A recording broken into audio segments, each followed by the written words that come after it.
Today we are going to see gamma function from unit 3.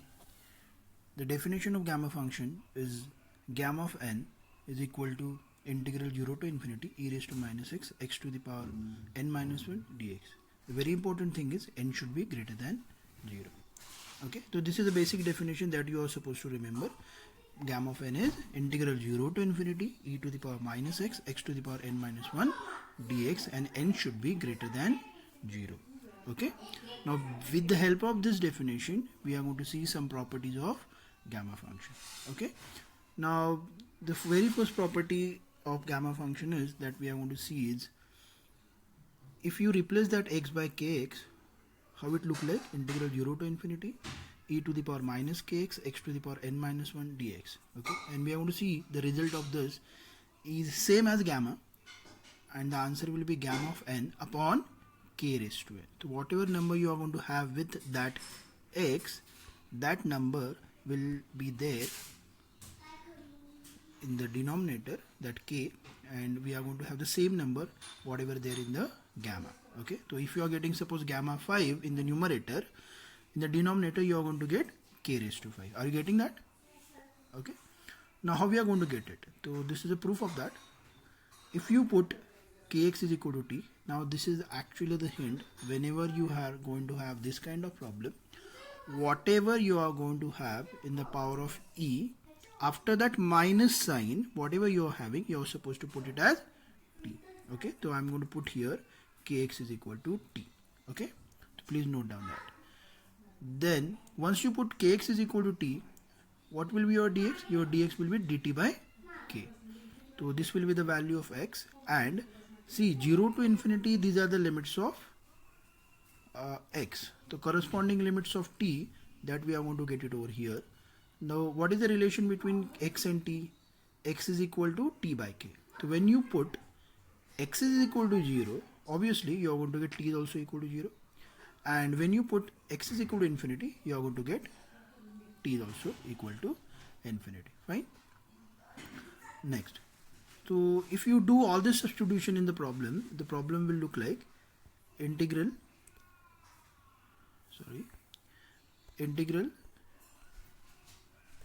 at this point integral 0 to infinity e raised to minus t, because we are putting kx is equal to t. Then instead of x we are going to put it as t by k raised to n minus 1.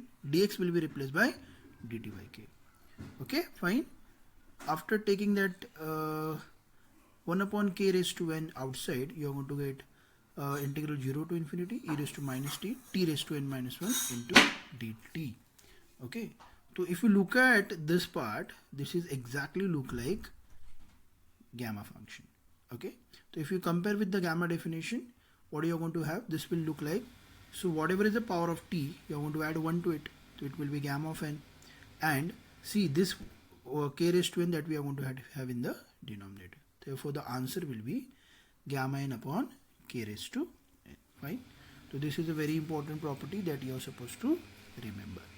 Okay, now the next properties of the gamma function is gamma of 1 is equal to 1. This is very important, you are supposed to remember. We are not going to see the proof of it, but you can easily do it. When you put n is equal to 1 over here, you are going to get the corresponding value of gamma 1.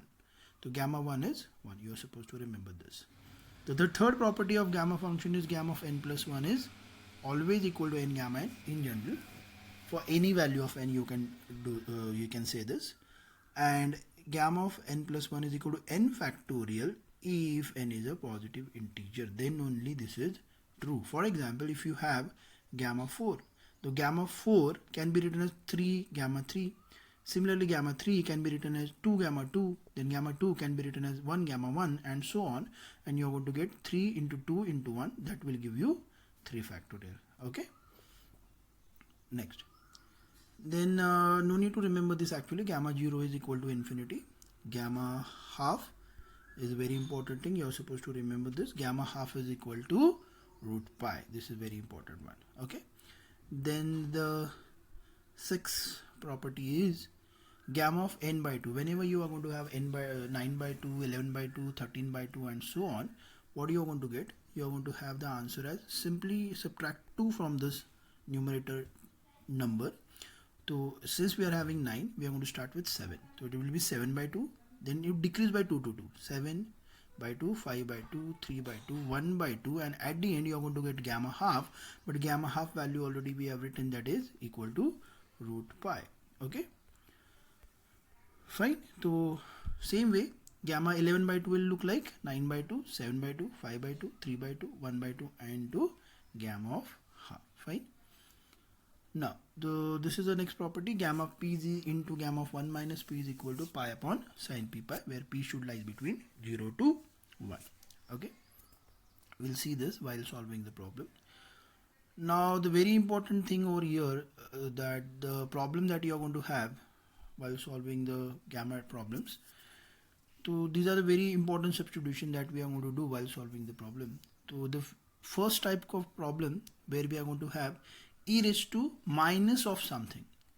Suppose I call that my something as a, then your substitution should be, we are going to put a is equal to t.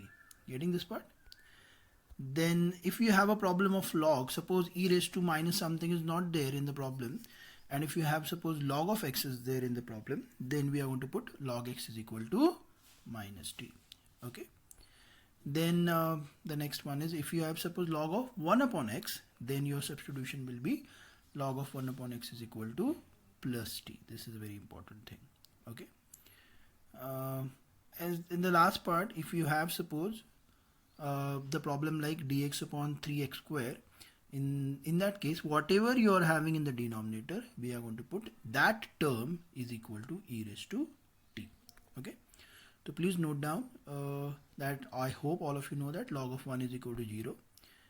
Then log 0 is minus infinity, and log infinity is infinity. Right. So these are the something